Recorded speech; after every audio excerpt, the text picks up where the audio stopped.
তোমার আকাশ তোমার বাতাস। নমস্কার, আপনাদের স্বাগত জানাচ্ছি আমি সৌমিত্র চট্টোপাধ্যায়। আকাশ এবং বাতাস জুড়ে নববর্ষের যে সুর লেগে আছে, সেই সুরেই সুর মেলাচ্ছে আমাদের এই অনুষ্ঠান তোমার আকাশ তোমার বাতাস। না, নববর্ষ নিয়ে রবি ঠাকুরের অজস্র লেখালেখি, আজ কিন্তু তার দিকে ফিরে দেখব না। রবীন্দ্রনাথ ঠাকুরের একটু অচেনা একটা ছবির খোঁজ নেব আমরা। ঠিক অচেনা বললে হয়তো ভুল হবে, চেনা, কিন্তু নানান কাজের ভিড়ে তাদের দিকে তাকিয়ে দেখা হয় না বিশেষ। সেই রবীন্দ্রনাথ শুধুই বইয়ের পাতায় আটকে থাকা রবীন্দ্রনাথ নন, বরং জীবনের ক্রমাগত জলছবিতে ছায়া ফেলে যাওয়া রবীন্দ্রনাথ। আজ আমাদের অনুষ্ঠানে আসবেন দুজন অতিথি, একজন সাক্ষাৎ সশরীরে, অন্যজন প্রয়াত, তাই তাকে আমরা ডেকে বসাবো আমাদের মনের আসনে।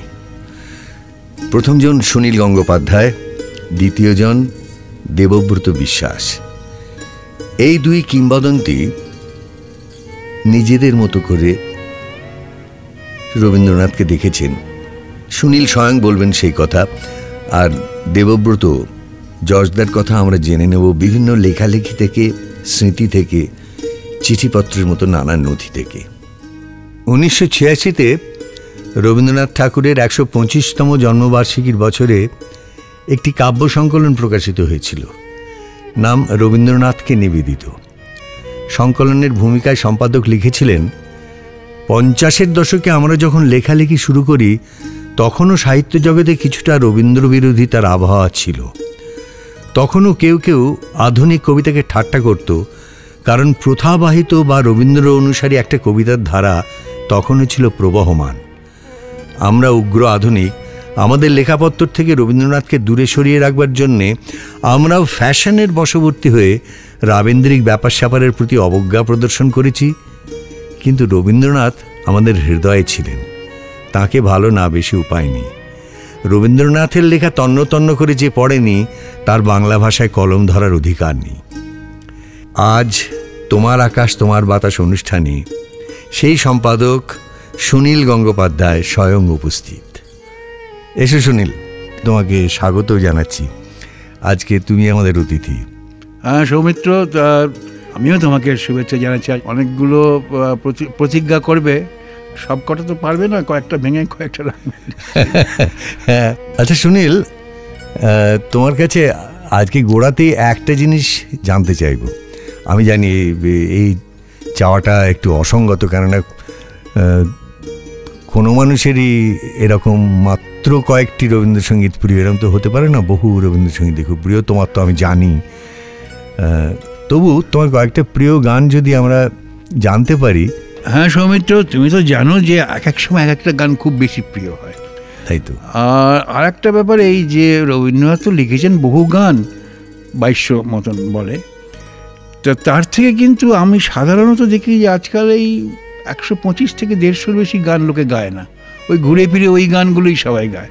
তা আমার একটা আফসোস হয় যে অন্য গানগুলো গাওয়া হয় না কেন। যেমন ধরো দেখা যদি দিলে বলে একটা গান আছে, 4-5 লাইনের ছোট্ট গান, অপূর্ব সুন্দর গান, শুনি না বিশেষে। তারপর একটা গান,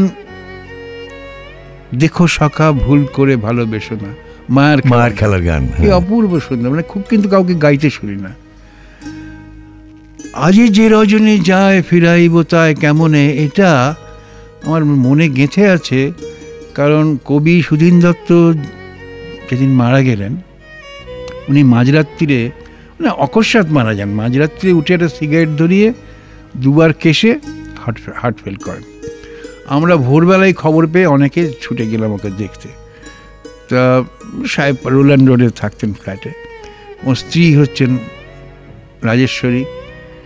তা সেখানে আমরা দেখি যে সুধীন দত্ত শুয়ে আছেন, মানে বোঝাই যাচ্ছে না যে ওর প্রাণ নেই, একেবারে যেন ঘুমোচ্ছেন এরকম ব্যাপার।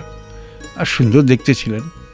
আর রাজেশ্বরীও খুব রূপসী, তিনিও ওখানে পাশে বসে কান্নাকাটি করছেন। তো ওইটা দেখে যে আমাদের যে অনুভূতি ছিল, তার বোধহয় কয়েক মাস পরেই রাজেশ্বরী এই গানটা রেকর্ড করেন। আজি যে রজনী যায় ফিরাইব তাই কেমনে, তখন আমি কানেক্ট করলাম যে যেন ওই রাত্রিটার কথা ভেবেই উনি এই গানটা গেয়েছেন। তারপরে আমার এই কিছু কিছু ফোক সং ভিত্তিক মানে গানও খুব বেশ ভালো লাগে। যেমন একটা আছে ধরো গ্রাম ছাড়া ওই রাঙামাটির পথ, আমরা বোলপুর টোলপুরে যখন যাই আপনা থেকেই মুখ থেকে গানটা বেরিয়ে আসে। কিংবা এই তো ভালো লেগেছিল আলোর নাচন পাতায় পাতায়, এই গানটা সম্পর্কে একটা গল্প আছে, শুনলে হয়তো তোমার ভালোই লাগবে বা তুমি জানো হয়তো। সুকুমার রায় সত্যজিৎ রায়ের বাবা, উনি কিন্তু ভালো গান গাইতেন এবং রবীন্দ্রনাথের কাছে গিয়ে মাঝে মাঝে গিয়ে উনি গান শিখতেন। তা একবার ওই খেতে বসে ভাবছেন যে কখন একটা কিছু মাছ মাংস আসবে, তখন তো ওখানে মাছ মাংস ছিল না। তা একবার দেখে যে গোল গোল কি একটা আসছে গামলায় করে ঝোলের মধ্যে, তাহলে মধ্যে ডিম আসছে, ডিমের ঝোল। কাছে এসে দেখেন সেগুলো বড় বড় আলু। তখন উনি গান গেয়ে উঠলেন, এই তো ভালো লেগেছিল আলুর নাচন হাতায়। এই শুধু অলসমা মনে হয় না তোমার? হ্যাঁ, ওটাও একটা গান, দেবব্রত বিশ্বাস, খুব ভালো লাগে। ওই গানটার তার বৈশিষ্ট্য আছে, প্রথম থেকে শেষ পর্যন্ত মাঝখানে কোনো ছেদ নেই, কোনো প্যারাগ্রাফ মানে রিপিটেশন নেই, এক টানা গেয়ে যেতে হবে। ভারী সুন্দর চমৎকার গান। আচ্ছা সুনীল, তোমার একটি গল্প আছে, একটি কবিতাও আছে ইন্দিরা গান্ধীকে নিয়ে। আমার যতদূর মনে আছে যে গল্পটি আমাদের এক্ষণ পত্রিকাতেই বেরিয়েছিল, যে ইন্দিরা গান্ধীর সঙ্গে তুমি কথোপকথন করছো, কথা বলছো। আচ্ছা ধরো এরকম যদি আমরা ভেবে নিই যে তোমার সঙ্গে সেরকমভাবে রবীন্দ্রনাথের দেখা হয়েছে, তাহলে তুমি কি ধরনের কথাবার্তা বলবে? এমনকি আমার জানতে ইচ্ছে করছে তুমি কি বলে সম্বোধন করবে রবীন্দ্রনাথ ঠাকুরকে? সম্বোধনটা একটা সমস্যা হবে, কেন প্রথম কথা আমি গুরুদেব বলবো না। আমি গুরুদেব অত বিশ্বাস করি না। রবীন্দ্রনাথের ওই যে গুরুদেব সাইডটা, ওটার দিকে আমার খুব একটা আগ্রহ নেই। দাদু টাদুও নিশ্চয়ই বলতাম না, কবিরা কেন দাদু হবে না। রবীন্দ্রনাথ কিন্তু ওসব পছন্দও করতেন না, একদমই পছন্দ করতেন না। তাহলে ভাববাচ্ছে বলতাম আর কি, আপনি কিছু না বলতাম, কিংবা বড়জোর কবি বলতাম, এছাড়া। আমি ঠিক এই কথাটাই বলতে যাচ্ছিলাম যে ওকে একমাত্র যেটা বলে ডাকতে ইচ্ছে করে আমার সেটা কবি, যদি তাকে ব্যক্তিগতভাবে কোনোদিন পেতাম। তুমি এই যদি ওকে সেরকমভাবে ব্যক্তিগতভাবে ধরো দেখা হলো, তখন আর কি কি কথাবার্তা তুমি বলতে?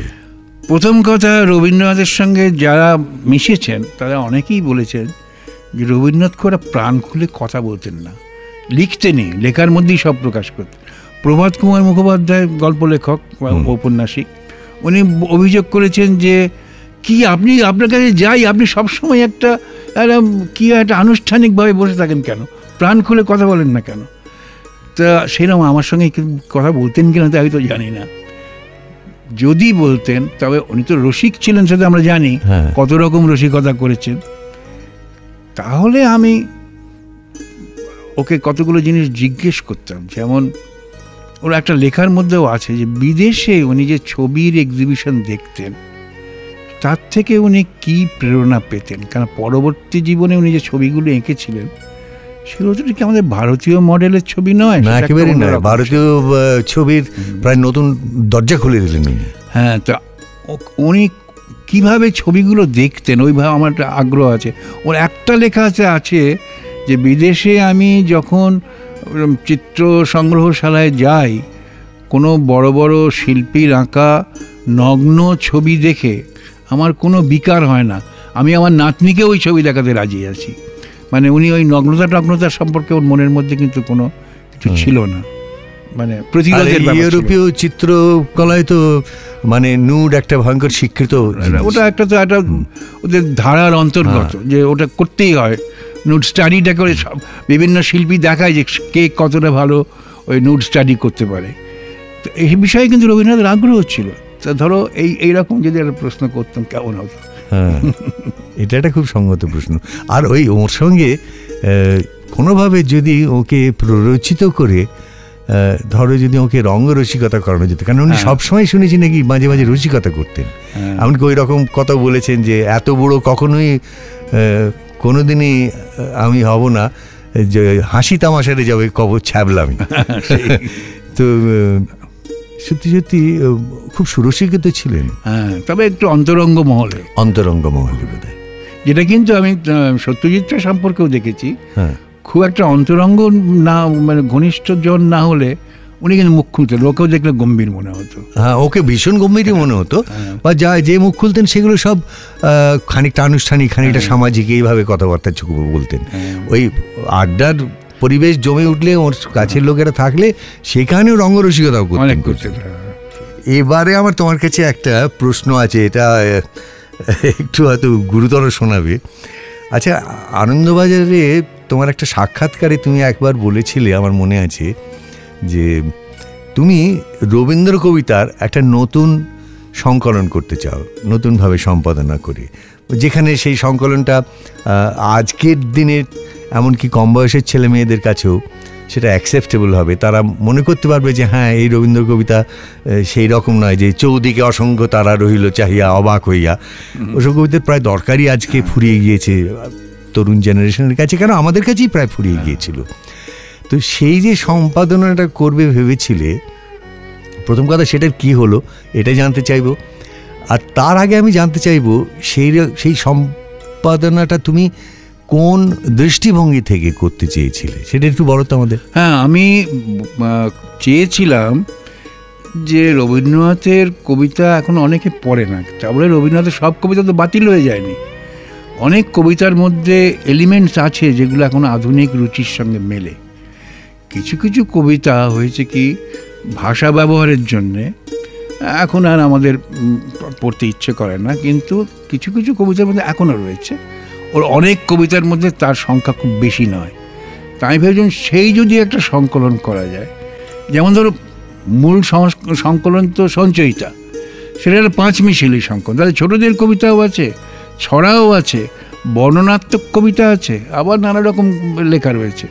ওভাবে তো হবে না যেমন একটা কবিতার বই হয়, হ্যাঁ, সেরকমভাবে একদম বাছাই করা একটা কবিতার বই, যাতে আমি ওর গোড়ার দিকের প্রায় 10-15 বছরের লেখা কবিতাগুলোর অনেক নেবই না, মানে বই ধরে ধরে নেব না, অনেক বই তো একেবারেই বাদ দিয়ে দেবো। গোড়ার দিকে 2-1টা কবিতা বেশ ভালো লাগে, আর অনেক লেখা কি কবিতা তোমার? যেমন এই মুহূর্তে মনে পড়ছে, হেথা হতে যাও পুরাতন, হেথায় নতুন খেলা আরম্ভ হয়েছে, চমৎকার এখনো। কিন্তু ওই যে তুমি বললে তারকার আত্মহত্যার, ওই যে ওই মানে ক্রিয়াপদ দিয়ে কবিতার লাইন শেষ করা একটা দুর্বলতা, কবিরা জানে। তো ওইগুলো রবীন্দ্রনাথ কী করে ভুলে গিয়েছিলেন জানি না। তো যাই হোক, তা আমি ভেবেছিলাম এই সংকলনটা করব। তা আমি তখন, রবীন্দ্রনাথের কপিরাইট রয়েছে, আমি তখন বিশ্বভারতী গ্রন্থন বিভাগকে একটা চিঠি লিখলাম। ও, তুমি একদম সরাসরি উদ্যোগ নিয়েছিলে? হ্যাঁ, উদ্যোগ নিয়েছিলাম, চিঠি লিখলাম যে আমি এরকম একটা সংকলন করতে চাই, আপনারা যদি অনুমতি দেন তাহলে আমি বিশ্বভারতী থেকেই বইটা বেরোতে পারে, আর যদি না দেন অন্য কেউ বার করতে পারে। তো উত্তর পেলাম যে না, এই অনুমতি আপনাকে দেওয়া যাবে না, এরকম চেষ্টাও করবেন না, এই ধরনের একটা মানে ভাবটা যে তুমি কে এসব করাবার, রবীন্দ্রনাথের কবিতা বাছাই করা। এতে তো সেইটি ফিরে আসছে, সেই একটু আগে যা বলে যে গুরুদেব বলে সম্বোধন করবে না, এ তো সেই গোলামিরই। তখন আমি ভাবলাম ঠিক আছে, 91 সালে তো কপিরাইট উঠে যাবে, তখন কি হয় দেখব। কিন্তু 91 সালে উঠলো না, হঠাৎ একটা দাবি উঠলো যে কপিরাইট আরও বাড়াতে হবে। মৃত্যুর 50 বছর পর্যন্ত কপিরাইট ছিল, রবীন্দ্রনাথের ক্ষেত্রে সেটা হয়ে গেল 60 বছর। পরবর্তীকালে অবশ্য আমাদের এই মুখ্যমন্ত্রী যিনি উদ্যোগ নিয়েছিলেন, তিনি বলেছেন কাজটা ঠিক হয়নি, মানে এটা করা, কারণ 10 বছর বাড়িয়ে কি লাভ, কিছুই লাভ হলো না। তো যাই হোক, 10 বছর যখন, 91 সালে যখন হলো না, আবার 2001 পর্যন্ত অপেক্ষা করতে হবে, তখন আমার উৎসাহটা একটা চলে গিয়েছিল, আর ধুর ছেড়ে কী হবে এসব। কিন্তু আবার কিছুদিন আগে যেমন তুমি আমাকে বললে, তিনি কয়েকজন আমাকে খোঁচা মারছিল, কি আপনি তো বলেছিলেন কিছু করলেন না কেন। তখন আমি ভাবলাম যে হ্যাঁ করবো। সেটা হচ্ছে আমাদের এখানে একটা প্রকাশক, তারা সমস্ত কবিদের সিরিজ শ্রেষ্ঠ কবিতা বার করে, তোমারও আছে, তোমার আছে, অনেকের, সকলেরই আছে। তো সেই আমি ভাবলাম তাহলে রবীন্দ্রনাথ ঠাকুরের শ্রেষ্ঠ কবিতা থাকবে না কেন। তো ওই সিরিজে বেরোবে শিগগিরই, হয়তো এই 25শে বৈশাখেই বেরোবে রবীন্দ্রনাথ ঠাকুরের শ্রেষ্ঠ কবিতা। তা সেটা অবশ্য সিলেকশনটা উনি করে যেতে পারেননি, ওটা আমি করে দিয়েছি। না, এটা খুব ভালো একটা উদ্যোগ নিয়েছে। সুনীল, একটা লাইন আমি বলছি, তোমার নিশ্চয়ই মনে আছে, 3 জোড়া লাথির ঘায়ে রবীন্দ্র রচনা বলি লুটোই পাপসে। এই যে সময় তুমি এসব লিখেছিলে বা সেই সময় তোমাদের কৃত্তিবাস গোষ্ঠীর সবাই মিলে তোমরা যে ধরনের কবিতা লিখতে চেয়েছিলে, যে ধরনের কবিতার থেকে সরতে চেয়েছিলে, তার মধ্যে নিশ্চয়ই রবীন্দ্রনাথেরও কিছুটা অংশ ছিল যার থেকে সরতে চেয়েছিলে, সেই সম্বন্ধে আমাদের একটু জানতে ইচ্ছে করে। তোমার আর একটা কথা আমার এই প্রসঙ্গে মনে আসছে, একটা বয়স পর্যন্ত রবীন্দ্রনাথের কবিতা ভালো লাগলে অবাক হতে হয়, একটা বয়সের পর ভালো না লাগলেই অবাক হতে হয়, এমন কথাও তুমি বলেছো। তো তোমার এর ব্যাপারে তোমার কিছু কথা আমি শুনতে চাই। দেখো, একসময় আমরা গোষ্ঠীগতভাবে, ধরো কৃত্তিবাসের কয়েকজন বন্ধু, আমরা রবীন্দ্র বিরোধী বলে পরিচিত ছিলাম। এই যে লাইনটা, তিনজোড়া লাঠির গায়ে দুটো পাপসে, শুনতে খুব খারাপ লাগে। এটা কিন্তু আক্ষরিক, মানে ধরো তারাপদ রায়ের বাড়িতে আমরা খুব আড্ডা মারতে যেতাম। তারাপদ ব্যাচেলার ছিল তখন, ও একটা বাড়িতে থাকতো, যখন তখন যাওয়া যেত। তো রাত্রিবেলা শুয়ে পড়েছি শক্তি চট্টোপাধ্যায়, আমি আর তারাপদর বিছানার উপর নানা রকম বই টই ছিল। তো জায়গা হচ্ছে লাথি মারে বইগুলো নিচে ফেলে দিয়েছিলাম। তার মধ্যে রবীন্দ্রনাথ চলবলিও ছিল, কিন্তু আবার লাইনটা হয়তো খানিকটা প্রতীকীয় বটে, রবীন্দ্রনাথকে সরিয়ে দেওয়ার চেষ্টা করছি। তো এটা ঠিকই যে আমরা যখন লেখালেখি শুরু করি তখন তো একটা ছিল এই যে চতুর্দিকে এত রবীন্দ্র আবহাওয়া, যে আমাদের মনে যথেষ্ট হয়েছে বাবা, নতুন তো কিছু লিখতে হবে। কিন্তু এই যে আমাদের বিদ্রোহটা, সেটা কিন্তু ঠিক রবীন্দ্রনাথের বিরুদ্ধে না, কারণ আমরা পাগল তো নই। রবীন্দ্রনাথের কত লেখা আমাদের মুগ্ধ করে রেখেছে তখনও। এই বিদ্রোহটা হচ্ছে ওই রবীন্দ্র চাটুকারদের, তখন রবীন্দ্র ব্যবসায়ীদের। এমনকি একজন বেশ পণ্ডিত, খুব পণ্ডিত, তিনি বলেছিলেন যে রবীন্দ্রনাথ যা লিখে গেছেন তারপর আর এইসব আধুনিক কবিতা লেখার কোনো মানে হয় না। আচ্ছা, এটা হতে পারে তো একদম ফান্ডামেন্টাল এস্থেটিক্সের বিরোধী। যে কবিতা তো একটা নদী স্রোতের মতো, সে কখন থেমে থাকে নাকি? তো তার বিরুদ্ধে আমরা এইগুলো বলতাম প্রকাশ্যে, সোচ্চারভাবে। কিন্তু ভেতরে ভেতরে আমরা রবীন্দ্রনাথকে খুবই ভালোবাসতাম। যেমন রবীন্দ্রনাথের বহু কবিতা তখনও, মানে যেগুলো ভালো লাগে সেগুলো তো মুখস্থ হয়ে যেত। এবং আরেকটা ছিল যে আমাদের যে কোনো আড্ডা শেষের দিকে আমরা রবীন্দ্রনাথের গান শুরু করে দিতাম। এখনো তাই হয়। একেবারে তরুণ কবিদের মধ্যে হয় কিনা আমি জানি না, মানে আমাদের বয়সীদের মধ্যে এখনো তো হয়। তো শক্তি চট্টোপাধ্যায়, ধরো তার কবিতার ভাষা তো একদম আলাদা, রবীন্দ্রনাথের থেকে সরে গিয়েছিল সে, কিন্তু ও এত রবীন্দ্রসঙ্গীতের ভক্ত ছিল যে ধরো আমি তবু পল্লীগীতি কি ক্লাসিক্যাল গান এসব দিকেও আমার একটু ঝোঁক ছিল, শুনতে ভালো লাগে। শক্তি ওসব দিকে মাথা ঘামাতো না, ও শুদ্ধই রবীন্দ্রনাথেরই গান, রবীন্দ্রসঙ্গীত করতো। কাজে এটা ছিলই, মানে আমাদের মনে মনে বক্তব্য ছিল রবীন্দ্রনাথকে তো আমরা রেখে দেবো, ঠিক আছে, তোমরা বলার কে? এই ছিল সত্যি। না, একটা জিনিস হচ্ছে যে একটা শব্দ আছে ডিইফিকেশন, দেবত্বে উত্তীর্ণ করা হয়েছিল যে রবীন্দ্রনাথকে, নিশ্চয়ই। আর এরকম মানে অসামান্য প্রতিভাকে নিয়ে সেরকম মুগ্ধতাবোধ তো হতেই পারে, কিন্তু তাই বলে এমন যদি পণ্ডিত বলেন, যে যার কথা তুমি বললে, যে রবীন্দ্রনাথের কবিতা লেখা শেষ হয়ে গেছে, তারপর আর কবিতা কোথাও যাবে না, আচ্ছা যদি সত্যি না যেত তাহলে কি আমরা জীবনানন্দকে পেতাম? সেই তো, এগুলোর কোনো মানেই হয় না এই সমস্ত কথার। তোমরা গান যে ভালোবাসতে, আমরা সবাই সেই সময়, আমার এখনো মনে আছে, তার মধ্যে কোনো সময় তোমাদের গোষ্ঠীরও কেউ থাকতো, তুমি কখনো থেকেছো, কখনো শক্তি, কখনো তারাপদে বেশি আসতো এই গোষ্ঠীটায়। আমরা যে সেনেট হলের সিঁড়িতে বসে বসে গান করতাম, সেখানে তো অবশ্য গানের গলা একেবারে একদম গানের গলা ছিল না, তো আমরা সবাই চেঁচিয়ে গান করতাম, রবীন্দ্রনাথের গানই বেশি করতাম। আচ্ছা, এই যে তোমরা যখন চাইবাসা, ধলভূমগড় কিংবা কলেজ সিটি, ধরো ওই রকম আড্ডায় যেসব গান রবীন্দ্রনাথের করতে, সেগুলো কি ধরনের গান? অনেক। আমরা তো ধরো দুটো গানকে প্রায় আমাদের ন্যাশনাল সং করে ফেলেছিলাম। একটা হচ্ছে জগতে আনন্দ যজ্ঞে আমার নিমন্ত্রণ, আর একটা হচ্ছে জয় তব বিচিত্র আনন্দ হে কবি, জয় তোমারও করুণা। শক্তি আর আমি অনেক কোনো ফাংশনে ডুয়েট গেয়েছি ওই গানটা। তো এছাড়া বহু গানই রবীন্দ্রনাথের গান আমরা করতাম। এটা হচ্ছে আমি অবশ্য ঢাকাতে গিয়ে দেখেছি ওরা করে না, ওদের এরকম মানে আড্ডার শেষে হঠাৎ গানে ফেটে পড়া, এটা ওদের ওখানে চলন নেই। তো আমাদের এখানে যেন খুব স্বাভাবিকভাবে শেষের দিকে একটা গান শুরু হয়ে যায়, সে আমরা গাইতে পারি বা না পারি, একটু হয়তো বেসুরো হয়। এটা কিন্তু বাঙালি সমাজের মধ্যে আছে যে এই আড্ডা, এমনকি তথাকথিত একটু ফর্মাল পার্টি হলেও যদি সেটা ঘরোয়া লেভেলে থাকে তাহলে শেষ পর্যন্ত গিয়ে গান শুরু হয়ে যায়। আমার ছেলে একবার খুব আপত্তি করেছিল সেরকম একটা পার্টির দিনে বাড়িতে থাকার। তাই বললাম, কেন তুই থাকতে চাচ্ছিস না কেন, পানভোজন হয় বলে? বলে না না তা নয়, ওই শেষ পরে সে আবার বেসুরো গলায় তোমরা রবীন্দ্রসঙ্গীত গাইবে, তাই থাকবো না। হ্যাঁ, আমরা তো আর ফর্মাল গান করতাম না, আমাদের নিজেদের আনন্দের জন্য করতাম। একটু আধটু বেসুরো হলেই বা ক্ষতি কি? আমি তো দু একটা শব্দ বানিয়েও দিতাম, আমার স্ত্রী তার জন্য খুব আপত্তি করতো, কিন্তু আমি ওই গানের ফ্লোতে মনে আসছে না সব কথা, একটু একটু বানিয়েও দিতাম। সেই দিক থেকে রবীন্দ্রনাথের গান সত্যি আমাদের সকলেরই নিজের নিজের একটা সম্পদ। বাড়িতেও যে যখন নিজের মনে কখনো গান গাই, আমার তো বেশিরভাগ সময় রবীন্দ্রনাথের গানই আসে।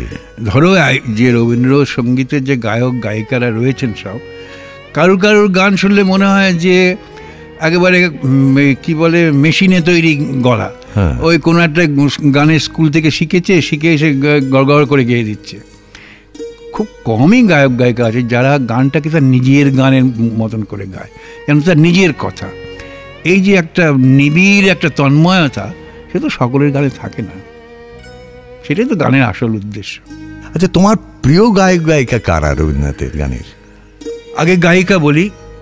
প্রথম কথা, কণিকাকে আমি দেবী বলে মনে করতাম, বুঝেছ?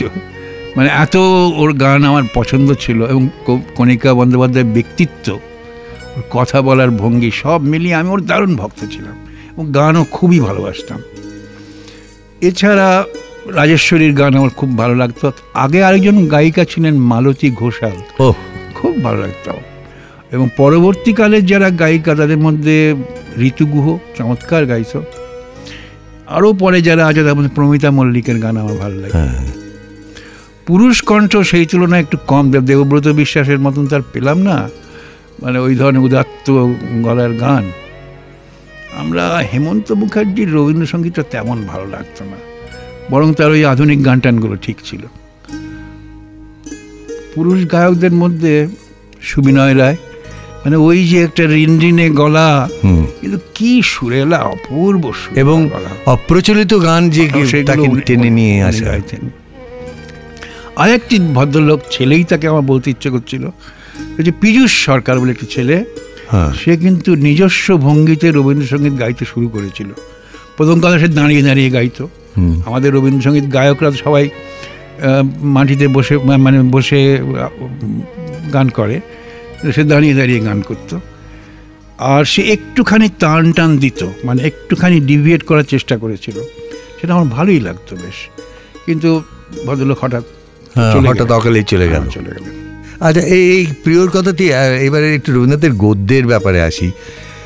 রবীন্দ্রনাথের কোন উপন্যাস তোমার প্রিয়, বা কোন গল্প তোমার প্রিয়? কিন্তু শুধু এইটুকু বললে হবে না, শুধু নামটা না করে কেন প্রিয় সেটাও একটু বলো। দেখো, রবীন্দ্রনাথের লেখাগুলো তো আমি বারবার পড়েছি, বিশেষ করে গদ্যগুলো যেগুলো আমার ভালো লাগে। কয়েক বছর আগে আমি একটা উপন্যাস লেখার সময়, তাতে রবীন্দ্রনাথ প্রায় নায়ক ছিলেন আর কি। তখন আমাকে রবীন্দ্রনাথের মুখে সংলাপগুলো আমি ভেবেছিলাম রবীন্দ্রনাথের লেখা থেকেই দেব। ফলে আমি তোলপাড় করে রবীন্দ্রনাথের গদ্যগুলো, চিঠিপত্র ইত্যাদি সব পড়েছিলাম। পড়ে আমার একটা ধারণা হয়েছিল যে বেশ একটা বয়স পর্যন্ত কবি রবীন্দ্রনাথ থেকে গদ্য লেখক রবীন্দ্রনাথ আরও শক্তিশালী ছিলেন। রবীন্দ্রনাথ কিন্তু অল্প বয়স থেকেই যে গদ্যগুলো লিখেছে পাকা সুন্দর, এবং নানা রকম তার মধ্যে মজার করার ইচ্ছায় অনেক কিছু আছে, এবং বাঁধুনিও ভালো। সেই জন্য অল্প বয়সের কবিতাগুলো অত বাঁধুনি ভালো না, যেন কবিতাগুলো থেকে একটু একটু করে তিনি ওপরে ওঠার শিক্ষাটা দিচ্ছেন। তো গদ্যটা কী করে অল্প বয়স থেকেই ভালো লিখলেন, এবং অত রকম বিষয়ে গদ্য বিষয়, যেটা আমি আরেকটা জায়গায় বলেছি, তাতে একটু আমার বন্ধুদের মধ্যে অপ্রিয় হয়েছি। আমি বলছি, জীবনানন্দ দাশের সঙ্গে রবীন্দ্রনাথের তুলনা চলে না, কোনো ক্রমেই চলে না। কারণ জীবনানন্দ দাশ খুবই ভালো কবিতা লিখেছেন, তার সংখ্যা কম, কেননা তার অনেক কবিতার মধ্যে 20-25টা কবিতা খুব রসোত্তীর্ণ, পরবর্তীকালে যার যে সমস্ত কবিতা বেরোচ্ছে দেখা যাচ্ছে প্রায় একই কবিতা রিপিট করেছেন, মানে মক্ষ করে করে যেন দাঁড় করাচ্ছেন অন্য কবিতা। তো সেই তুলনায় রবীন্দ্রনাথের কি বিরাট প্রতিভা, মানে ছোট গল্প, অসাধারণ ছোট গল্প তো লিখেছেন, নাটক লিখেছেন অতগুলো, তারপরে হাস্যরসে সে কৌতুক কাহিনী টাহিনী লিখেছেন, তারপরে কাহিনী কাব্য লিখেছেন, প্রবন্ধগুলো অত প্রবন্ধর অত, তারপরে গান, এত বড় প্রতিভার সঙ্গে জীবনানন্দের তুলনা দেওয়াটা ঠিক নয়, মানে তুলনা আনাটাই ঠিক না। আর আরেকটা অদ্ভুত লাগে গদ্যের ও গদ্য ভঙ্গির মধ্যে, যখন সাধুপদে ক্রিয়াপদে লিখতেন আর পরে যখন চলিতে লিখলেন সবুজপত্রের যুগ থেকে আরম্ভ হলো, উভয় ক্ষেত্রে সমান ভালো। হ্যাঁ, সে তো বটেই। একবার যে মানে সাধু থেকে চট করে চলিত চলে গেলেন প্রভাত চৌধুরীর পাল্লায় পড়ে, অপূর্ব সুন্দর চলিত ভাষা, কোথাও কোনো দ্বিধা নেই, কোনো সংশয় নেই। তুমি আমাকে প্রিয় লেখার কথা বললে, ধরো রবীন্দ্রনাথের বড় বড় উপন্যাসগুলোর তো আছেই, কিন্তু আমার খুব প্রিয় ছিল 4 অধ্যায় উপন্যাসটা। কাহিনীটা অংশ খুব বেশি না, এবং 4 অধ্যায়ের প্রথম দিকের সংস্করণে একটা ভূমিকা ছিল, পরে সেটা উনি তুলে দেন কেন, যে কোনো কারণেই হোক। সে হচ্ছে ব্রহ্মবান্ধব উপাধ্যায়ের সঙ্গে ওর একটু তর্কাতর্কি হয়েছিল, এবং ব্রহ্মবান্ধব উপাধ্যায় এসে বললেন, রবিবাবু আমার হার হইয়াছে, এরকম একটা কথা ছিল ওর মধ্যে। মানে মতামতের দিক থেকে ওদের দুজনের মধ্যে মত মেলেনি, কারণ ওই যে যারা মানে সশস্ত্র বিপ্লবী তাদের সম্পর্কেই তো 4 অধ্যায় তা বিষয়বস্তু বাদ দিল, 4 অধ্যায়ের ভাষাটা এত অসামান্য ভাষা, মানে অল্প বয়সে আমি 4 অধ্যায় উপন্যাসটা বিশ্বাস করো মুখস্থ করেছিলাম, আমি আগাগোড়া মুখস্থ বলতে পারতাম বইটা, এবং আমি যদি বাংলা গদ্য ওই 4 অধ্যায় থেকেই শিখেছি বলা যেতে পারে। অবশ্য নিজস্ব একটু কায়দা করার চেষ্টা করেছি যাতে রাবীন্দ্রিক নাম মনে হয়, কিন্তু শিখেছি ওইটা থেকে, আমার স্বীকার করতে কোনো লজ্জা নেই।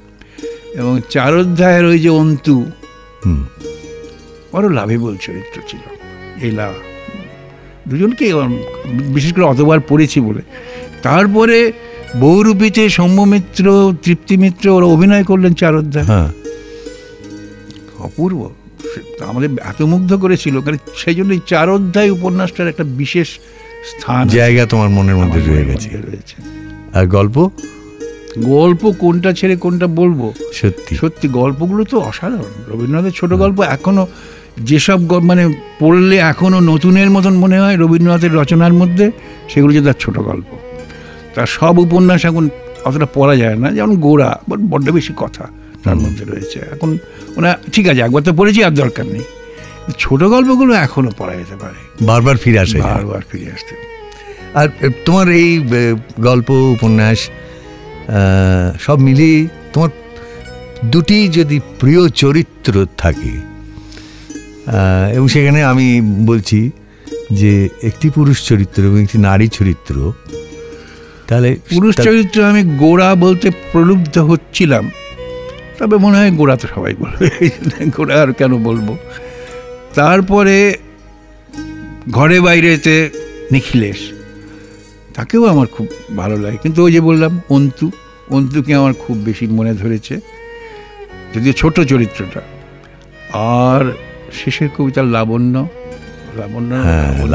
আমাদের সকলেরই ভীষণ প্রিয়, লাবণ্যকে ভোলা যায় না। আচ্ছা, তুমি এইরকম কি বলতে পারো যে আরো কোনো নারী চরিত্র কি আছে যাকে তুমি এমনকি তোমার নীরার সঙ্গে বিনিময় করতে পারো? হ্যাঁ, নীরার সঙ্গে অনায়াসই নীরাকে বিনিময় করে লাবণ্যকে খোঁজা যেতে পারে, পাওয়া যাবে না জানি, খোঁজা যেতে পারে। হ্যাঁ, শোনো সৌমিত্র, তুমি তো আমাকে অনেক প্রশ্ন করলে, এবার আমি তোমাকে একটা প্রশ্ন করি। সেটা যে তোমার মনে আছে যে আমরা সে একবার কানাডায় বেড়াতে গিয়েছিলাম, 6 জন ছিলাম বোধহয়, রকি মাউন্টেনের ভ্যাঙ্কুভার থেকে আরম্ভ করে ক্যালগেরি পর্যন্ত 5-6 দিন একসঙ্গে টানা গাড়িতে যাওয়ার, রাত্রিরে একটা জায়গায় থামা, সে অপূর্ব শোভা চারদিকে। তো যেতে যেতে গাড়িতে তো নানান গল্প হচ্ছিল, তুমি অনেক গল্প শুনিয়েছিলে, তার মধ্যে একটা গাড়িতে একটা ক্যাসেট বাজছিল, মনে আছে? সেটা আমাদের খুব ভালো লাগছিল, মজাও লাগছিল। ক্যাসেটটা হচ্ছে বোধহয় আপন গান, যাতে রবীন্দ্রনাথের এক একটা গান এবং তার পেছনে তার পটভূমিটা, কবে কিভাবে লিখলেন, কোথায় লিখলেন ইত্যাদি, সেটা তুমি শোনাচ্ছিলে, সে এত ভালো লাগছিল। আবার তুমি সেখানেই বসে আছো, আমাদের সঙ্গে বসে আছো, এদিকে ক্যাসেট শুনছি। তা সেই তোমার আবৃত্তির তো আমি খুব ভক্ত। তোমাকে যদি আমি একটা কবিতা আবৃত্তি করতে বলি, আমার মাঝে মাঝে মনে হয় এই কবিতাটা তোমার গলায় খুব ভালো লাগবে। সেটা হচ্ছে, ওগো মাসিওয়ালা বাজাও তোমার বাজাও তোমার বাঁশি, শুনি আমার নতুন নাম। শুনি আমার নতুন নাম। বলবে নাকি সেটা? আচ্ছা, আজকে তো তোমার অনুরোধ রাখতেই হচ্ছে নিশ্চয়ই। ওগো বাঁশিওয়ালা বাজাও তোমার বাঁশি, শুনি আমার নূতন নাম। এই বলে তোমাকে প্রথম চিঠি লিখেছি, মনে আছে তো? আমি তোমার বাংলাদেশের মেয়ে। সৃষ্টিকর্তা পুরো সময় দেননি আমাকে মানুষ করে গড়তে, রেখেছেন আধা আধি করে। অন্তরে বাহিরে মিল হয়নি সেকালে আর আজকের কালে, মিল হয়নি ব্যথায় আর বুদ্ধিতে, মিল হয়নি শক্তিতে আর ইচ্ছায়। আমাকে তুলে দেননি এই যুগের পারানি নৌকোয়, চলা আটক করে ফেলে রেখেছেন কালো স্রোতের ওপারে বালু ডাঙায়। সেখান থেকে দেখি প্রখর আলোয় ঝাপসা দূরের জগৎ, বিনা কারণে কাঙাল মন অধীর হয়ে ওঠে। দুই হাত বাড়িয়ে দিই, নাগাল পাইনি কিছুই কোনো দিকে। বেলা তো কাটে না, বসে থাকি জোয়ার জলের দিকে চেয়ে। ভেসে যায় মুক্তিপাড়ের খেয়া, ভেসে যায় ধনপতির ডিঙা, ভেসে যায় চলতি বেলার আলো ছায়া। এমন সময় বাজে তোমার বাঁশি ভরা জীবনের সুরে, মরা দিনের নাড়ির মধ্যে দপদপিয়ে ফিরে আসে প্রাণের বেগ। কি বাজাও তুমি, জানি নে সে সুর জাগায় কার মনে কি ব্যথা। বুঝি বাজাও পঞ্চম রাগে দক্ষিণ হাওয়ার নবযৌবনের ভাটিয়ারি। শুনতে শুনতে নিজেকে মনে হয় যে ছিল পাহাড়তলির ঝিরঝিরে নদী, তার বুকে হঠাৎ উঠেছে ঘনিয়ে শ্রাবণের বাদল রাত্রি। সকালে উঠে দেখা যায় পাড়ি গেছে ভেসে, এক গুঁয়ে পাথরগুলোকে ঠেলা দিচ্ছে অসহ্য স্রোতের ঘূর্ণি মাতন। আমার রক্তে নিয়ে আসে তোমার সুর, ঝড়ের ডাক, বন্যার ডাক, আগুনের ডাক, পাঁজরের উপরে আছাড় খাওয়া মরণ সাগরের ডাক, ঘরের শিকল নাড়া উদাসী হাওয়ার ডাক। যেন হাঁক দিয়ে আসে অপূর্ণের সংকীর্ণ খাদে পূর্ণ স্রোতের ডাকাতি, ছিনিয়ে নেবে, ভাসিয়ে দেবে বুঝি। অঙ্গে অঙ্গে পাক দিয়ে ওঠে কাল বৈশাখীর ঘূর্ণিমার খাওয়া অরণ্যের বকুনি। ডানা দেয়নি বিধাতা, তোমার গান দিয়েছে আমার স্বপ্নে। ঝোড়ো আকাশে উড়ো প্রাণের পাগলামি। ঘরে কাজ করি শান্ত হয়ে, সবাই বলে ভালো। তারা দেখে আমার ইচ্ছার নেই জোর, সাড়া নেই লোভের। ঝাপট লাগে মাথার উপর, ধুলোয় লুটুই মাথা। দুরন্ত ঠেলায় নিষেধের পাহারা কাত করে ফেলি, নেই এমন বুকের পাটা।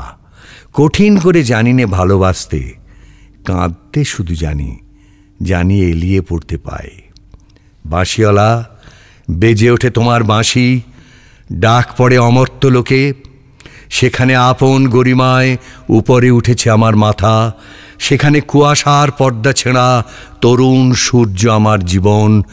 সেখানে আগুনের ডানা মেলে দেয় আমার বারণ না মানা আগ্রহ। উড়ে চলে অজানা শূন্য পথে প্রথম ক্ষুধায় অস্থির গরুড়ের মতো। জেগে ওঠে বিদ্রোহিণী, তীক্ষ্ণ চোখের আড়ে জানায় ঘৃণা চারদিকের ভীরুর ভিড়কে, কৃষ কুটিলের কাপুরুষতাকে। বাঁশিওয়ালা, হয়তো আমাকে দেখতে চেয়েছ তুমি, জানি নে ঠিক জায়গাটি কোথায়, ঠিক সময় কখন, চিনবে কেমন করে। দোসর হারা আষাঢ়ের ঝিল্লি ঝনক রাত্রে সেই নারী তো ছায়ারূপে গেছে তোমার অভিসারে চোখ এড়ানো পথে। সেই অজানাকে কত বসন্তে পরিয়েছ ছন্দের মালা, শুকোবে না তার ফুল। তোমার ডাক শুনে একদিন ঘর পোষা নির্জীব মেয়ে অন্ধকার কোণ থেকে বেরিয়ে এলো ঘোমটা খসা নারী। যেন সে হঠাৎ গাওয়া নতুন ছন্দ বাল্মীকির। চমক লাগালো তোমাকেই। সে নামবে না গানের আসন থেকে, সে লিখবে তোমাকে চিঠি, রাগিনীর আবছায়ায় বসে, তুমি জানবে না তার ঠিকানা। ওগো বাঁশিওয়ালা, সে থাক তোমার বাঁশির সুরের দূরত্বে। আমরা ফিরে এলাম তোমার আকাশ তোমার বাতাস অনুষ্ঠানে।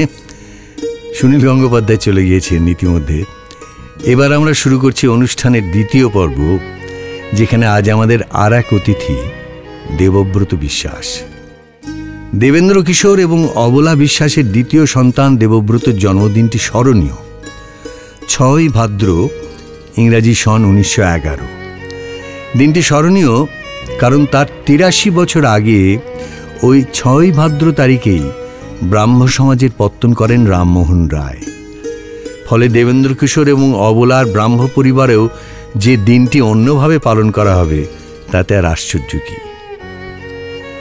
জন্মের পর তাঁকে কিশোরগঞ্জে আনা হয় এবং তারপরই অসুস্থ হয়ে পড়েন অবলা দেবী। বাড়িতে ছোট ছেলেটি দেখাশোনা করার লোকের অভাব, তার উপর নিজের অনমনীয় মনোভাবের জন্য দেবেন্দ্র কিশোর গ্রামে এক ঘরে। বাধ্য হয়ে মাস তিনেকের জন্য শিশুটিকে একটি মিশনারিতে রেখে আসতে হলো। সেইখানেই শিশুটির আদরের ডাক নাম হলো জর্জ। আমরা জানি দেবব্রত বিশ্বাস একদিক থেকে খানিকটা বিতর্কিত একজন শিল্পী ছিলেন। তার গান শুদ্ধতাবাদীরা বলতেন যে ঠিক রবীন্দ্রনাথের গান যেভাবে গাওয়া উচিত সেভাবে গাওয়া হচ্ছে না। এরকম অনেক কিছুই তার সম্বন্ধে মাঝে মাঝে শোনা যেত। এখন আমরা একটু সেই পুরনো সময়, সেই 70-এর দশক যখন এই বিতর্কটা একদম তুঙ্গে ওঠে, সেই সময়কার কিছু চিঠিপত্র একটু আগে শুনে নিতে চাই। একটি চিঠি যেটি জর্জকে লিখেছিলেন বিশ্বভারতী মিউজিক বোর্ডের অনারারি সেক্রেটারি শ্রী নৃপেন্দ্রচন্দ্র মিত্র। 10 নম্বর প্রিটোরিয়া স্ট্রিট, কলকাতা 7,71,000, 19/20 মে 1977। চিঠির নম্বর MB 277।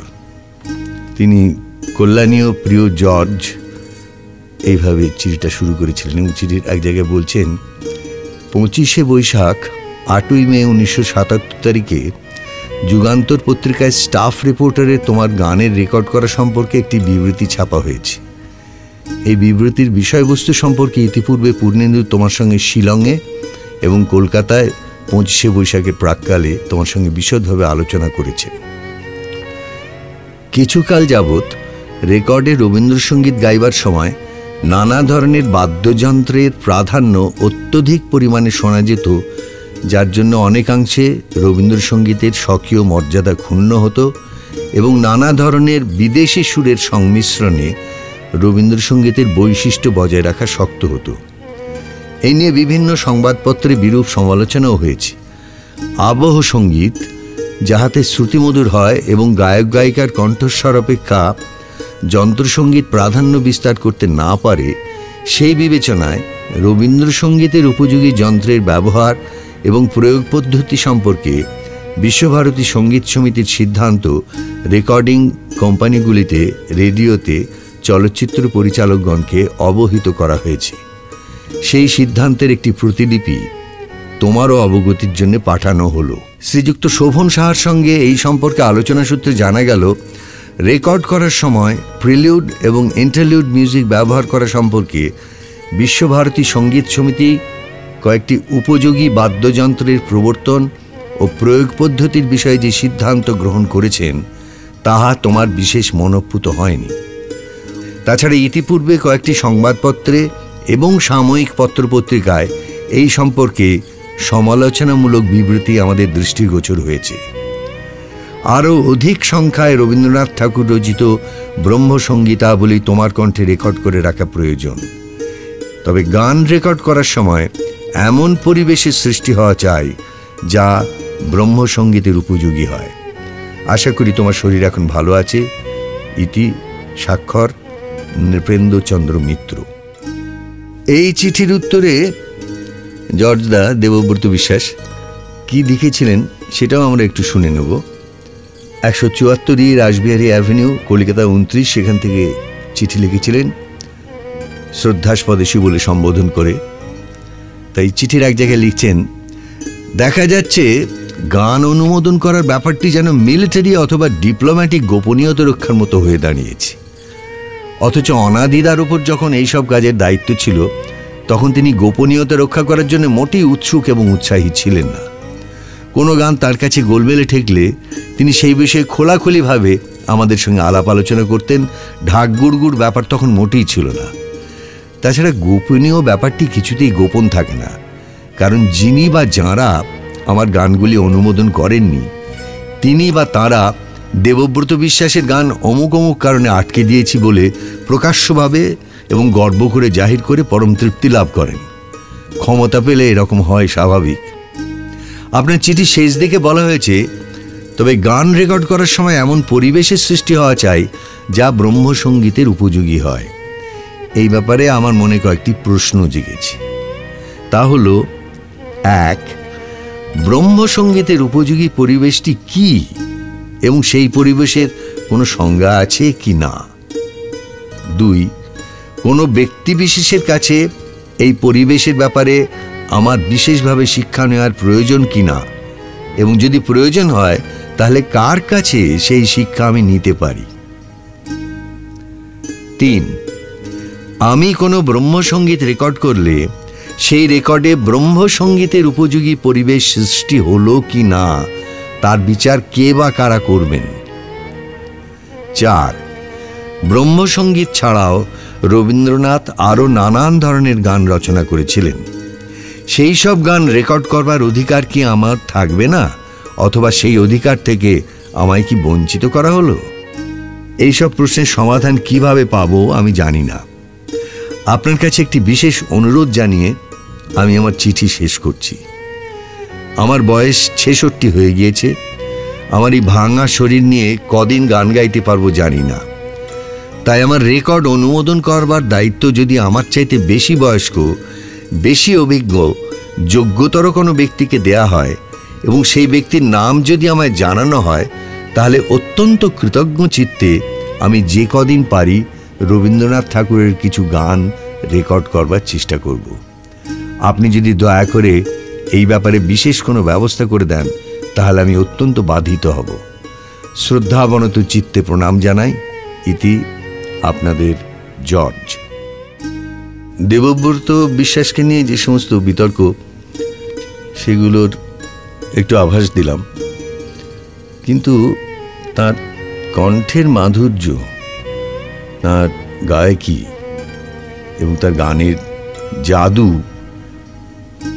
শ্রোতার মন স্পর্শ করেনি এমন শ্রোতা হয়তো খুঁজেই পাওয়া যাবে না। আমিও সেই অসংখ্য মানুষের মধ্যে একজন যে দেবব্রত গানের অনুরাগী ছিলাম। এই বিতর্ক নিয়েও অদ্ভুত একটা ব্যাপার হচ্ছে যে শান্তিদেব ঘোষের মতন মানুষ, তিনি একটি সাক্ষাৎকারে বলছেন, দেবব্রত বিশ্বাসের নিজস্ব গায়কী ছিল এবং বহু শ্রোতার তা ভালো লেগেছে বলেই তারা তার গান ভালোবাসতেন। একসময় তার দু একটি গানে যন্ত্রসঙ্গীত ব্যবহার বিষয়ে আপত্তি উঠেছিল মিউজিক বোর্ড থেকে। তা নিয়ে দেবব্রত বিশ্বাস নিজে আমাকে রেকর্ড কটি শুনিয়েছিলেন। আমি তা শুনে মিউজিক বোর্ডকে লিখিত পত্র জানিয়েছিলাম যে পূর্বে রবীন্দ্রসঙ্গীতের বহু রেকর্ডে যেভাবে যন্ত্রসঙ্গীত ব্যবহৃত হয়েছে, দেবব্রত বিশ্বাসের গানের যন্ত্রসঙ্গীত সেই আদর্শেই রচিত ও ব্যবহৃত। সুতরাং পূর্বে যখন অন্যদের ক্ষেত্রে কোনো আপত্তি ওঠেনি, তখন দেবব্রত বিশ্বাসের ক্ষেত্রে তা উঠতে পারে না। আরও বহু মানুষের কথা থেকে আমরা জানব কীরকম মুগ্ধতা তার গান সম্পর্কে সাধারণ মানুষ বা জ্ঞানীগুণী মানুষদের ছিল। জর্জ বিশ্বাসের মৃত্যুর পর 19/8/80 তারিখের আনন্দবাজার পত্রিকায় সন্তোষ কুমার ঘোষের অন্য এক স্বজন, সেও ব্রাত্যজন বলে একটি লেখা প্রকাশ পায়। তার কিছুটা অংশ আমরা শুনে নিচ্ছি। সুর আর বাণী নিয়ে যে মহাদেশ, সেই শিল্পলোক যখন রবীন্দ্রসঙ্গীত অভিধাটি তৈরি হয়নি তখন যারা এই সৃষ্টিকে আকাশে বাতাসে জনে জনে মনে মনে ছড়িয়ে দেন, দেবব্রত বিশ্বাস তাঁদের অগ্রণী। এটা আমার শুধু বিশ্বাস নয়, উপলব্ধি। আমি সদ্য যুবক, তিনি পরিণত। তার অরূপ তোমার বাণী মনে পড়ে মধুগন্ধে ভরা মৃদু স্নিগ্ধ ছায়া তিনি ছড়িয়ে দিতেন। মনে যতটা পড়ে ততটা পড়েও না। তারপরে কত গান, আকাশ ভরা সূর্য তারা, বিশ্বভরা প্রাণের পর প্রাণ। হয়তো এই একটি গানই তাকে জনমনের একেবারে বুকের ভোমরা কৌটোয় আটকে দিল, অথবা সেই থেকেই তিনি জনগণের চাহিদার সভায় একেবারে বিস্ফারিত, বিদারিত, না বিশেষণগুলো ঠিক হলো না, বিস্ময়ে জেগে উঠলেন। পুস্তকের নামকরণে যাই লিখে থাকুন না কেন, তাঁর সঙ্গীত অরুদ্ধ। অভিমানে তার চলে যাওয়া মিথ্যে। অপরের মোট দুটো একটি গানই না তিনি নিজের সুরে গেয়েছেন। কি যায় কি আসে, তাঁর অজস্র গান যদি সকলের হয়ে থাকে। মতান্তর কিছু ছিল, তবু সর্বলোকে আজ জানুক মনান্তর হয়নি। শেষবার বলি, তুমি রবে নীরবে, এই গীতিটি তার মতো করে কেউ গায়নি। সরাট ভরাট গলায় গাওয়া ওই গান পূর্ণিমারই নিশীথিনী। এখন থেকে বাজানো রেকর্ডে রেকর্ডে রুদ্ধ সঙ্গীত মুক্ত ভাগীরথী হয়ে যাবে। তার স্নেহ, তার অভিমান তার সঙ্গেই গেল। কিন্তু তিনি কি জেনে গেলেন? আমার গ্রহণ, আমার সংশয়, আমার শ্রদ্ধা, আমার অভিমান সবই রবে নীরবে। জর্দার গান সম্পর্কে বহু মানুষ বহু সময় তাদের এই মুগ্ধতা প্রকাশ করেছেন। যেমন এক সময় বিষ্ণুদে লিখেছিলেন জর্জদার গান সম্পর্কে, গানের বাস্তবে মাঝে মাঝে এরকম ঘটে। মনে পড়ে একবার কয়েকটি পড়াশোনা কথা, দেবব্রত বিশ্বাসের উদাত্ত গলায় একাত্মীকরণে।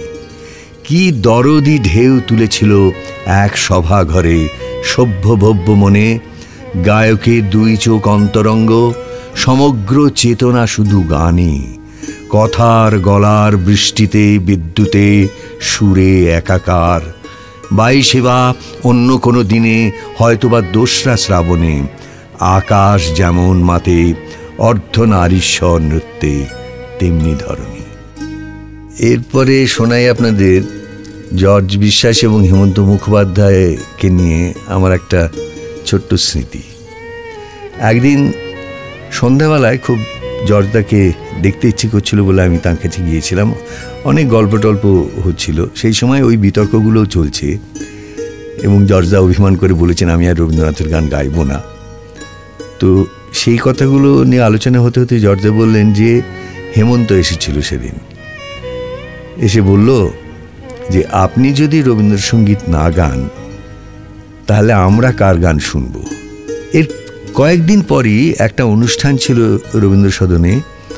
প্রথমে জর্জ বিশ্বাসের গান, তারপরে আমার আবৃত্তি এবং তারপরে রবীন্দ্রনাথের গান গাইবেন হেমন্ত মুখোপাধ্যায়। তো আমি সেখানে খুব আগেই পৌঁছে গিয়েছি। দেখলাম হেমন্তদাও জর্জদার গান শোনবার জন্যই, তার যদিও শেষে গান নিজের, তবুও আগেই এসে গেছেন। তা আমি সেখানে হেমন্তদাকে জিজ্ঞেস করেছিলাম যে হেমন্তদা, আপনি কি এর মধ্যে জর্জদাকে কিছু বলেছেন এই বিতর্ক নিয়ে? বললো হ্যাঁ, আমি তো গিয়েছিলাম ওর কাছে, আমি তো বললাম যে আপনি যদি রবীন্দ্রনাথের গান না গান তাহলে আমরা কার গান শুনব। তখন আমি ওকে প্রশ্ন করেছিলাম যে আচ্ছা এই যে বিতর্ক, এগুলোর সম্বন্ধে আপনি কি ভাবেন? তাতে হেমন্তদা আমাকে বলেছিলেন যে দেখো, জর্জ অনেক গান রবীন্দ্রনাথের বাড়িতেও শিখেছে। সমস্ত রবীন্দ্রসঙ্গীত সে আসই সব গেয়ে আসছে, তার ওই ব্রহ্মসঙ্গীতগুলো ব্রহ্ম মন্দিরেও গিয়েছে, সব এই করেই সে বড় হয়েছে। সে ভুল গাইছে এটা কি করে বলি? তবে বিশ্বভারতীর মিউজিক বোর্ড যখন আছে, সেটাকে অস্বীকার করে তো কেউ রবীন্দ্রনাথের গান এখনো অবধি গাইতে পারবে না। সেই জন্য ওটার সঙ্গে মানিয়ে নেওয়াই ভালো। এ কথা হেমন্তদা হয়তো এক অর্থে ঠিকই বলেছিলেন, কিন্তু আমরা জানি যে দেবব্রত বিশ্বাসের মধ্যে এমন একটা অনন্য ব্যতিক্রমী প্রতিবাদী সত্তা ছিল, তারও তো মানুষ কোনোদিনই ওই মানিয়ে নেওয়ার রাস্তায় চলতে শেখেনি। তিনি নিজের মতন করে রবীন্দ্রনাথকে বুঝেছেন, তার মতো করে বোঝা খুব কম মানুষই বুঝেছে। সেই জন্যই তার গান হয়ে উঠেছে এমন অনন্য, এমন অসামান্য গান। যারা শুনেছেন তাদের প্রতিক্রিয়া কি হতে পারে সে তো অনুমান করাই যায়। আসুন সেই রকমই কিছু প্রতিক্রিয়া শুনেনি। কনক বিশ্বাস আর একজন বিখ্যাত রবীন্দ্রসঙ্গীত শিল্পী, তিনি লিখছেন, ওর গান নিয়ে অনেক সমালোচনা হয়েছে ঠিকই, তবে সুরের ব্যাপারে কোনো গোলমাল তো আমি দেখিনি। একটা কথাই শুধু বলতে পারি, জর্জের মতো গানের ভাব কজন বোঝে জানি না, এবং জর্জ যা গেয়ে গেছে তা সত্যি ভোলার নয়। অমিতাভ চৌধুরী রবীন্দ্র বিশেষজ্ঞ তো বটেই, তিনি শান্তিনিকেতনেরই ছাত্র। তিনি জর্জ বিশ্বাস সম্বন্ধে বলছেন, যত বিতর্কই চলুক না কেন, জর্জ দাকে একজন বিতর্কিত শিল্পী হিসেবে পরিচয় দিলে তার অসাধারণ কণ্ঠ সম্পদের অমর্যাদা করা হয়। এমন সার্থক সঙ্গীত শিল্পী এবং সর্বোপরি পরিহাস নিপুণ এমন চমৎকার মানুষ কোটিতে গুটিক। মায়া সেন আরেকজন বিখ্যাত রবীন্দ্রসঙ্গীত শিল্পী, তিনি বলছেন, দীর্ঘদিন শিক্ষকতা করার সূত্রে এটুকু বুঝেছি যে জর্জদার স্বরলিপি জ্ঞান ছিল অসাধারণ। তাছাড়া একই গান তো আজকাল বিভিন্ন শিল্পী বিভিন্নভাবে গাইছেন, তাতে যদি আপত্তি না ওঠে তো জর্জদার মতো শিল্পীর বেলায় আপত্তির প্রশ্নই ওঠে না। এবং এই বিতর্কের সূত্রে নয়, জর্জ বিশ্বাসকে মূল্যায়ন করে বহু গুণী মানুষ বহু কথা বলেছেন। যেমন হেমাঙ্গু বিশ্বাস, লোকসঙ্গীত বিশেষজ্ঞ, লোকসঙ্গীত গায়ক, গণসঙ্গীতের পুরোধা পুরুষ। তিনি বলছেন, এই যুগের বাঙালি শিল্পীদের মধ্যে তিনি ছিলেন পুরুষোত্তম। তার কণ্ঠ ছিল সমুদ্র শঙ্খের মতো, লোনা হাওয়ায় তা বেজে উঠত গভীর তলদেশ থেকে। এবারে যার কথা শোনাব, তিনি গানের জগতের মানুষ নন, কিন্তু দিকপাল শিল্পী, অভিনেত্রী তৃপ্তি মিত্র। তিনি বলেছেন, ছোটবেলায় জর্জের গান শুনে শুধু মুগ্ধই হয়েছি, কিন্তু কেন তা তো তখন বুঝিনি। বয়স বাড়ার সঙ্গে সঙ্গে মনটা কিছুটা পরিণত হয়েছে, এবং এইটুকু বুঝেছি যে রবীন্দ্রসঙ্গীতের কথাগুলোর অর্থ বোঝা এবং সেই মতো ঝোঁক দেয়া, বিশেষ কোনো জায়গায় ঝোঁক দিয়ে অর্থটিকে পরিষ্কার করে ফুটিয়ে তোলা, এটা জর্জের একটা বিশেষত্ব, এবং সেই জন্যই ওর গান মনকে এভাবে নাড়া দেয়। আর একজনের কথা আপনাদের শোনাচ্ছি, তিনি সত্যজিৎ রায়। তিনি জর্জ বিশ্বাস সম্বন্ধে লিখছেন, রবীন্দ্রনাথের এক একটি গান জর্জদার গলায় যেমন খুলত, তেমন আর অন্য কোনো গায়কের দেখিনি। জর্জদার সঙ্গে আমার পরিচয় কবে প্রথম হয়েছিল সেটা আমি মনেই করতে পারি না। আমার মাসি সুচিত্রা মিত্রের সূত্রেই ব্যক্তিগত আলাপের শুরু, তারপর মাঝে মাঝে দেখা হতো। আমি যতটা তাকে দেখেছি সেটা বস্তুত পারিবারিক পরিচয়ের বাইরে, অর্থাৎ ঠিক আর 5 জন বাঙালির মতো। তারা যেখানে জর্জদাকে দেখেছে বা পেয়েছে, আমিও সেখানেই পেয়েছি। আমার প্রথম মনে পড়ে সেই সময়টার কথা, যখন দেশপ্রিয় পার্ক বা বিভিন্ন মাঠে ময়দানে জর্জদাকে দেখেছি সেই উদাত্ত গলায় গান গাইতে। আমাদের তখন কৈশোর যৌবনের সন্ধিকাল, কলেজ জীবন শুরু করেছি, ছাত্র আন্দোলনের সঙ্গে জড়িয়ে পড়েছি। সেই সময়কার গাওয়া জর্জদার গানগুলো আমার স্মৃতিতে উজ্জ্বল হয়ে রয়েছে। কৈশোর থেকেই জর্জদার গান আমাকে আশ্চর্যভাবে নাড়া দিত। সত্যি কথা বলতে কি, জীবনের বহু মুহূর্তে জর্জদার গান আমাকে ভরিয়ে দিয়েছে, আমার স্মৃতির পরত তৈরি করে দিয়েছে। সেরকম খুব কম শিল্পীর গানই তো হয়েছে। আমি নিজেকে খুব ধন্য মনে করি যে আমরা সেই সময়টার মধ্যে বেঁচেছি যে সময় জর্জ বিশ্বাস গান করছেন। ব্যক্তিগতভাবে আমি জর্জদার সংস্পর্শে কয়েকবার এসেছি, সেটা যে খুব বেশি তা নয়, 2-3 হবে। একদিন আমি সন্ধ্যাবেলায় বাড়ি ফিরে দেখি বাড়িতে জর্জদার গান রেকর্ডে বাজছে। হঠাৎ মনটা কেন যেন ভীষণ খারাপ লাগলো। মনে হলো যাই একবার জর্জদার সঙ্গে দেখা করে আসি, কেমন আছেন দেখে আসি। গিয়ে দেখি উনি কয়েকজন LICর বন্ধুর সঙ্গে তাস খেলছেন। আমাকে দেখে ঢুকতে বললেন না, আমি দরজার কাছেই দাঁড়িয়ে রইলাম। উনি বলে উঠলেন, আরে হিরো যে, কি খবর? আমি বললাম, না এমনি এলাম। কি চাই, মানে দরকারটা কি? কোনো অভ্যর্থনা নেই সেই বলায়। কথা থেকে বুঝতে পারলাম যে বোধহয় দরকার ছাড়া বেশি লোক ওর কাছে যান না। আমি তখন বললাম, আমার তো কোনো দরকার নেই, আমার কিছু চাই না, অনেকদিন আপনাকে দেখিনি তাই দেখা করতে এলাম। একটু অবাক হলেন, তারপর বললেন আসো আসো বসো। কিছুক্ষণ বসলাম। উনি খেলতে লাগলেন তাস এবং ফাঁকে ফাঁকে নানা গল্প করলেন। অকারণেই হঠাৎ গিয়েছিলাম, এটা ভাবতে খুব ভালো লাগে। এটা আর কিছু নয়, সারা জীবন যাকে শ্রদ্ধা করেছি, বলা যায় যাঁর গানে আমাদের মনোজগতের অনেকটা গঠিত হয়েছে, তাকে একবার একটা ব্যক্তিগত হোমেজ বা ট্রিবিউট জানাতেই হয়তো সেদিন গিয়েছিলাম। তার মতো মহৎ লোকের এতে কিছুই আসে যায়নি, কিন্তু তিনি এসবের প্রত্যাশিত ছিলেন না। আমাদের ভালো লাগে এটা ভাবতে, এরকম যেতে পারলে মনটা হালকা হয়, কোথাও একটা ঋণ শিকারের দায়িত্ব যেন মেটে। এবার শেষ কথার মতো আমরা শুনে নিতে চাই জর্জদার একটা চিঠি। সেই চিঠি তিনি লিখেছিলেন মৃত্যুর মাত্র 4 মাস আগে, বাংলা 1387 সনের 25শে বৈশাখ। চিঠির প্রাপক হেমাঙ্গ বিশ্বাস। চিঠিটি পড়তে পড়তে মনে হয় এই লেখার মধ্যেই যেন গাঁথা হয়ে আছে জর্জ বিশ্বাসের অন্তঃসার। একটা খুব মজার কথা হচ্ছে যে এই চিঠিটি লেখা হয়েছিল জর্জদার নিজস্ব পূর্ববঙ্গীয় ভাষায়। চিঠিটা শোনায়। আচার্য নন্দলাল বোস, চিত্রশিল্পী, শান্তিনিকেতনের। তার নাম নিশ্চয়ই আপনারা শুনেছেন। তিনি লিখছেন, কানাইনাল সামন্ত বইলা এক ভদ্রলোকের 30শে মার্চ 1954 সাল। এহেন সেই চিঠির শেষ লাইন ছিল, শিল্পীরা সাবধান, মূঢ় জ্ঞানান্ধ ক্রিটিকরা কেবলমাত্র এই আঙ্গিক এবং দেশকাল নিয়ে বিচার করে। রস একটি অতুলনীয় বস্তু, তাকে বিশ্লেষণ করা যায় না, শুধু উপভোগ করা যায় মাত্র। এই তিনি লিখছিলেন। আমি অবশ্য মধ্যে মধ্যে কই যে রস আর রসায়ন এক না। অনেকে আমারে দেখাইছে আয়সা যে রবীন্দ্রসঙ্গীতের রাবেন্দ্রিকতা বিচারকরণের লাইগা একজন ম্যাজিস্ট্রেটের আমদানি হয়েছে। তিনি কি পাশ করছেন আমি জানি না, তবে তিনি নানা রকম ফতোয়া জারি করতেছেন। আমি যে গান গাই সে গান যদি তার চেনা পরিচিত না হয়, তাহলে তিনি বলতেছেন যে এইটা রবীন্দ্রনাথের রচিত কিনা, এবং যদি রচিত হইয়া থাকে প্রমাণপত্র দাখিল করতে হবে।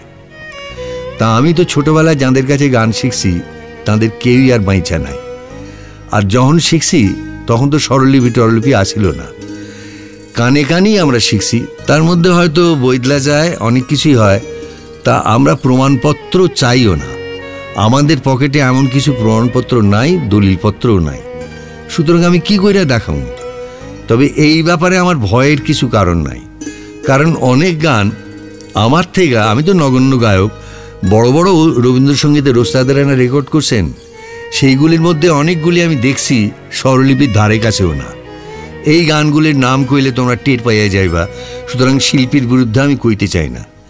গানগুলির আমি নাম কমু না, তোমরা নিজেই বাইচা লইয়া দেখবে মিলাইয়া স্বরলিপির সঙ্গে মেলে না। তাদের গানকরণের সময় দলিলপত্র চাই না এই ম্যাজিস্ট্রেট।